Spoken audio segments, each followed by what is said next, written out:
এতিয়া ধুনীয়া গাঁৱলীয়া ৰাস্তা দি আহি আছো নিকু ভাই আৰু মই গমেই পাইছি কিবা কিবি কাম কৰি আছো নিজৰ অঞ্চলতে হওক বা বিভিন্ন লোকক সহায় কৰিবলৈ চেষ্টা কৰি আছো ইউটিউবৰ পৰা ইনকাম হোৱা ফেচবুকত আজিকালি একো নাই পইচা পাতি এনেকৈ লাভ নাই ইউটিউবৰ পৰা যি দুই এক পইচা ইনকাম হয় সেয়াই দি আৰু এবাৰ মই চেষ্টা কৰিছোঁ যে মই মানে চেষ্টাহে দেই মই কথা দিয়া নাই কাকো কাৰণ কথা দিলে বোলে কথা ৰাখিব লাগে সেইকাৰণে মই চেষ্টা কৰি আছোঁ প্ৰায় 10জন মানুহ মোৰ অঞ্চলৰ 10জন বিকলাংগ মানুহক যি একেবাৰে চলিব নোৱাৰে দেই বিকলাংগ মানে আকৌ দুইবিধ আছে কিছুমানে ধৰক চলিবও পাৰে অলপ অলপ কিন্তু কিছুমান একেবাৰে একোৱে কৰিব নোৱাৰে যিটো আগৰ ভিডিঅ'টোত পাইছিল আপোনালোকে আঁঠু গাড়ী খোজ কঢ়া তেনেকুৱা ভিতৰত 10গৰাকী মানুহক মই 10খন হুইল চেয়াৰ দিম বুলি মই এবাৰ ভাবি থৈছোঁ মনতে অকণমান দেই আজি ছেকেণ্ডখন দিবলৈ গৈ আছোঁ এইয়া 2 নম্বৰ হুইল চেয়াৰখন আজি বেলেগ এজন ব্যক্তিক দিম আজি দিম শিৱবাজাৰ সমষ্টিৰে অন্তৰ্গত গুমথাপাৰা গাঁৱত নামখলাৰ ওচৰত গুমথাপাৰা গাঁৱত বাইদেউ এগৰাকী এতিয়া নামখলাত হেঙুল থিয়েটাৰ আছে আৰু সূৰ্য থিয়েটাৰো আছে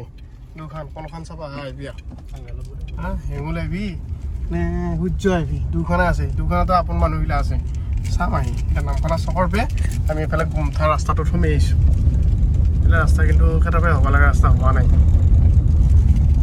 আহি পালোঁ জেগা এই ঘৰটোৰে আইতাজনী আৰু আইতাজনীক দিম হুইল চেয়াৰ এই ভিতৰত লাগি আছে এইয়া ওলাব লাগব হেৰা ধৰ্মেন্দ্ৰ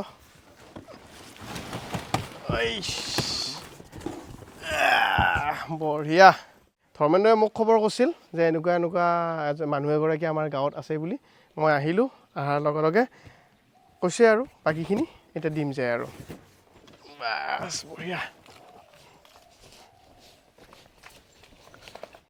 আপোনালোকে দেখিছে তেওঁক এনেকৈ দাঙি আনিছে পুতেকে আৰু একমাত্ৰ পুতেক লাহেকৈ নমাই দিয়ক আপোনাৰ কাৰণে হুইল চেয়াৰ লৈ আহিলোঁ চাব দেই চাব বোলো আপোনাৰ কাৰণে হুইল চেয়াৰ লৈ আহিলোঁ হাতখন ভাঙিল এতিয়া পিছে ভাল টাইমতে আহি পালা এইখন হাতো ভাঙিল হুইল চেয়াৰো আহিল তাৰ কাৰণে হাত ভাঙিলি এতিয়া যেনেকৈ আঁঠু গাড়ী খোজ কাঢ়িছিল এতিয়া হাত ভাঙিলিতো এতিয়া নল্লা হৈ খোজ কাঢ়িবা এতিয়া মই হুইল চেয়াৰ লৈ আহিলোঁ এতিয়া হুইল চেয়াৰত বহি অকণমান ইফালে ইফালে যাব পাৰিব বা বহি থাকিব পাৰিব হুইল চেয়াৰত হয়নে হাত আৰু আঁঠুত জোত দিয়ে ইফাল ইফালকৈ অহা যোৱা কৰে এতিয়া হুইল চেয়াৰত বহি পেলাই অহা যোৱা কৰিব পাৰিব আৰু এই লৈ আহিলোঁ মই আপোনাক কথা দিছিলোঁ নহয় এই কথা ৰাখিলোঁ হে এতিয়া ইফালে ইফালে অহা যোৱা কৰিব পাৰিব হস্পিটেলে গেলি ক'ৰবাত কুৰমা খাব গেলি কথা নাই হা এখন গাড়ীত ভৰাই লৈ যাব পাৰিব আকৌ এই গাড়ীত লাগি যাওঁতে এইখনত উঠি যাব পাৰিব আকৌ গাড়ী পে নামি ক'ৰবাত লাগি যাব লগা হ'লেও এইখনত যাব পাৰিব ঠিকে আছেনে ঠিকে আছেনে কিবা অসুবিধা পাইছে নেকি হে ভৰি ইয়াতে দি দিয়ক আলজি ল'ব ধুনীয়াকৈ এতিয়া কথা নাই আৰু হৈছে গপচ আৰু ব্ৰেক মাৰা ছিষ্টেমো আছে আকৌ এতিয়া ক'ৰবাত গেলি এনেকৈ ব্ৰেক লগাই থ'ব পাৰিব তেতিয়া আৰু ইফালে ইফালে অহা যোৱা নকৰে আকৌ ব্ৰেকটো খুলি ইফালে ইফালে যাব পাৰিব একপাক ঘূৰিয়াই দিওঁচোন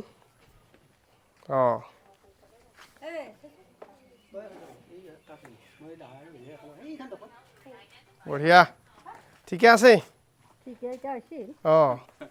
ঠিকে হাতখন ভাল হ'লি এই নিজে চকা ঘূৰাই ঘূৰিও যাব পাৰিব এই চকা ঘূৰাই ঘূৰাই এই ৰাস্তাত যাই থাকিব পাৰিব বঢ়িয়াকৈ অকণমান ভালকৈ ৰাখব চাফ চিকুণ কৰি তেতিয়া আৰু বেয়া নহয় ঠিকে আছেনে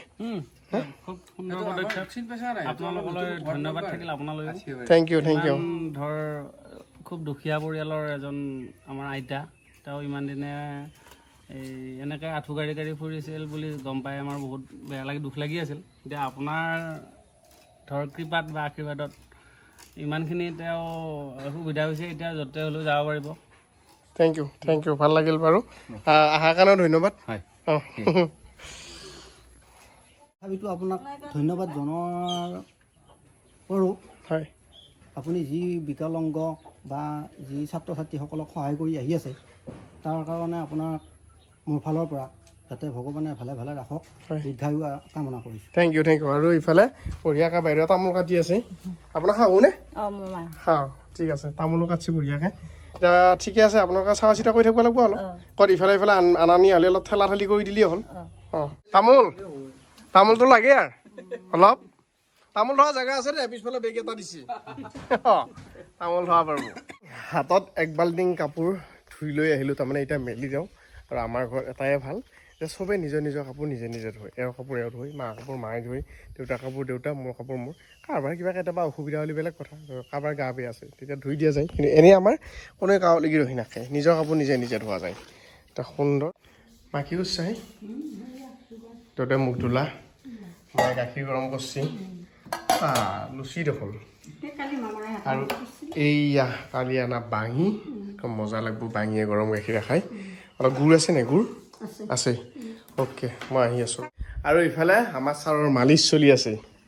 উঠাই ঐ উঠাই মানিছ নেকি তোমাৰ? মানিছ বা বা বা বা দে ভাইটিয়ে লওঁ আজি লগিলা আনা নাই নহয়, মালিচ দিলে ভাল পায় সি, চেনে চলি মনে মনে আছে। এইফালে এয়া গুড়, তাৰপিছত এইয়া পকা বাঙি আৰু গাখীৰ। এটা খাই তই নাখা? আমি পিছত খাম আৰু দেৰিকৈ খাবি। তাৰপিছত মই খাই লওঁ, খাই লৈ খেতিত যাওঁ, অলপ খেতিত লাগো যাওঁ। মায়ে দেখো আবেলিয়াত বহি লৈছে, কিনো কৰি আছে? কি হৈছে ভাই? এ বা কি কৰা? কেঁচা বেল কাটি আছা তই? সুঠি কৰিব চাহ খাব পাৰি বোলে হে বেলৰ শুকাই পেলাই গুড়া কৰিবি, মানে চাহপাতৰ নিচিনা হ'ব। এই বা কিহত ভালেই গিলা? বেলটোতো এনেও ভাল বস্তু।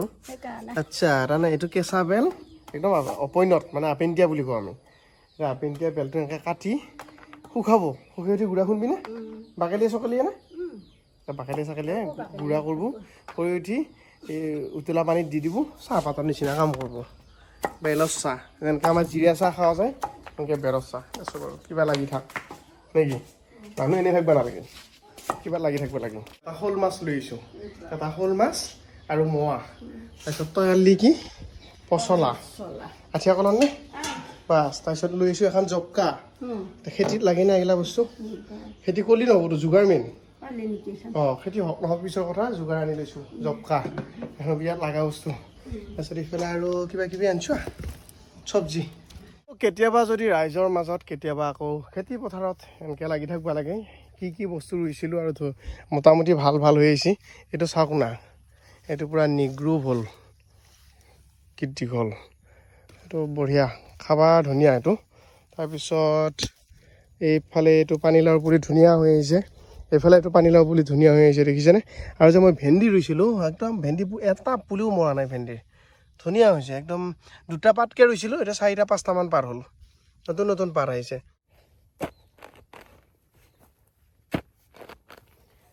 ৰাইজ, মোৰ কিন্তু খেতি ইমান আইডিয়া নাই দেই, কিন্তু কৰবাৰ কাৰণে চেষ্টা কৰোঁ, চাওঁচোন কৰি।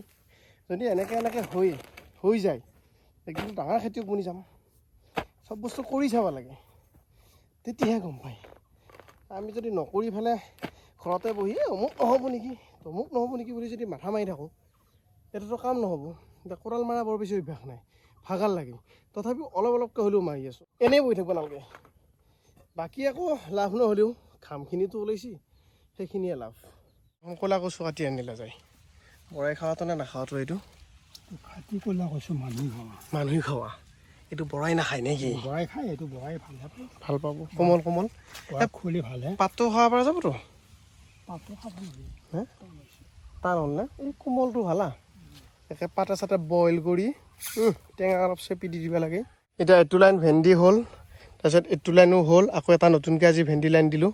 নিজে পঢ়া স্কুলখনলৈ নিজৰ উপাৰ্জনৰ ধনেৰে কিবা এটা দিয়াৰ চেষ্টা, কিবা কিবি কাম কৰি আছোঁ, নাজানো কি হয়। বিজয় ভাই দোকানৰ পৰা চকী লৈ ল'লোঁ ধুনীত। বিজয় দোকানখনৰ নামটো কৈ দি। ধনী ষ্টিল ইণ্ডাষ্ট্ৰী। এইফালে ইণ্ডাষ্ট্ৰী এটা দৰ্জা খিৰিকী বহুত কিবা কিবি বনোৱাই। এইখনেই স্কুলখন, আমাৰ একেবাৰে মৰমৰ, মোৰ একেবাৰে আপোন স্কুলখন। আমি যেতিয়া পঢ়িছিলোঁ তেতিয়া তোৰণখন ইমান ধুনীয়া নাছিল, তোৰণ ধুনীয়াকৈ বনালে। আৰু ইয়াত লিখা আছে, মাতা পিতা আৰু গুৰুৰ আশীৰ্বাদ দেৱাদিদেৱ মহাদেৱৰ আশীৰ্বাদৰ দৰে। গতিকে ময়ো গুৰুৰ আশীৰ্বাদেই ল'ব আহিছোঁ, যিটো মই ইয়াত পঢ়িছিলোঁ, ইয়াৰ প্ৰাক্তন ছাত্ৰ। 1997 চনৰ কোনোবা এটা দিনত আমি কেইগৰাকীমান ছাত্ৰ ছাত্ৰী এনেকৈ গেটখন খুলি সোমাই আহিছিলোঁ। অৰ্থাৎ 1997 চনৰ এই বিদ্যালয়খন স্থাপিত হৈছিল আৰু 2008 চনত ইয়াৰ পৰা প্ৰথম বেটছটোৱে মেট্ৰিক দিছিলে।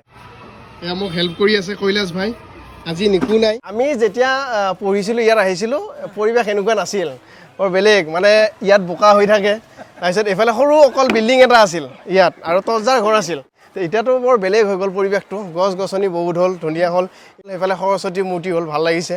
স্কুলখন মানে পঢ়ি যোৱা হিচাপে স্কুলখনৰ এইটো উন্নতি দেখি ভাল লাগিছে। আজিও আমি মনত ৰাখিছোঁ আৰু মনত ৰখাটো খুবেই দৰকাৰ, কাৰণ ইয়াৰ পৰাই শিক্ষা লৈয়ে আজি ৰাইজৰ মাজত এটা চিনাকি পাইছোঁ, মৰম দিছে ইমানখিনি আৰু প্ৰাৰম্ভিক শিক্ষা যিহেতু ইয়াতেই, গতিকে স্কুলখনৰ প্ৰতিও মোৰ এটা দায়িত্ব আছিল, সেই দায়িত্ব মই পালন কৰিছোঁ আৰু ছাৰ বাইদেউসকলৰো খবৰ লৈছোঁ আহি। 50গৰাকী ছাত্ৰ ছাত্ৰীৰে এই বিদ্যালয়খন আৰম্ভ হৈছিল, বৰ্তমান ছাত্ৰ ছাত্ৰীৰ সংখ্যা হৈছেগৈ 550গৰাকী। পশ্চিম দৰং জাতীয় বিদ্যালয় এতিয়া পশ্চিম দৰং অঞ্চলৰ শিক্ষাৰ ক্ষেত্ৰত মানে এটা নাম থকা এটা সুকীয়া অনুষ্ঠান বুলি মই কৈছোঁ। এখন ধুনীয়া বিদ্যালয় আৰু ছাৰ আছে, উপেন ডেকা ছাৰ। ছাৰ স্কুলৰ পৰিৱেশ সম্পূৰ্ণ বেলেগ হ'ল, আমি যেতিয়া পঢ়িছিলোঁ এতিয়া বহুত বেলেগ, বহুত ভাল লাগিছে ছাৰ।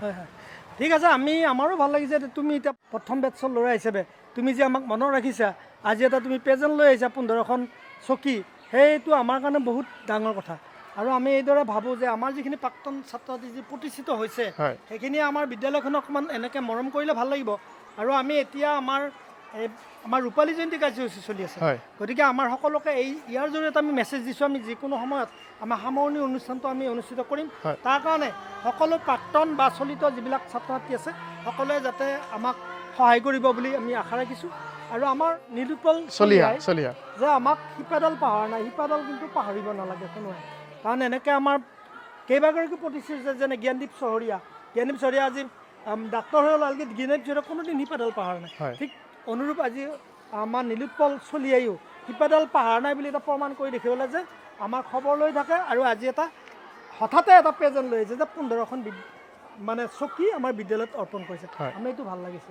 আৰু তেনেকৈ আমাৰ সকলোৱে আমি মংগল কামনা কৰিছোঁ।